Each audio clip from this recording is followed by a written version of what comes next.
সকল ভাইয়ের কাছে। আমাদের এই মেহেরপুর চিত্র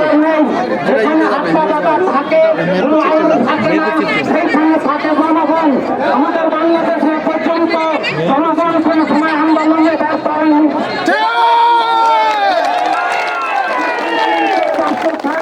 আমাদের ভাষাকে রাখতে হবে, আমাদের ইটভাটার মৌসুম শেষ করার সুযোগ দিতে হবে, শ্রমিকের দাবি মানতে হবে, কাজ চাই, ভাত চাই, ভাষার মতো ব্যস্ত চাই। আমি দীর্ঘায়িত করতে চাচ্ছি না। আমার বড় ভাই সাবেক সংসদ সদস্য আরএস ব্রিক্সের মালিক জনাব আমজাদ হোসেন ভাই আছেন, উনি শেষ করবেন। আমি একটু এইটুকু বলতে চাই, আপনারা সবাই ধৈর্য ধরে নিচে দাঁড়াবেন।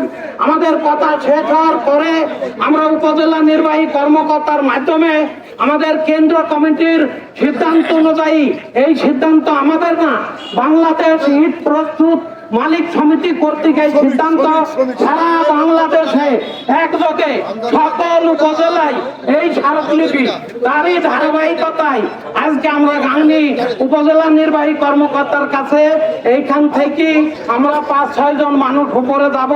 আপনারা নিচে ধৈর্য ধরে বসবেন। আমরা স্মারকলিপি প্রদান করে আবার আমরা যেভাবে এসেছি এইভাবে ফিরে যাব। সকলকে ধন্যবাদ জানিয়ে আমি আমার কথা শেষ করছি। এখন আপনাদের সামনে কথা বলবেন আমার ছোট বড় ভাই আমজাদ হোসেন ভাই, একটু পিছিয়ে আসেন। চাচা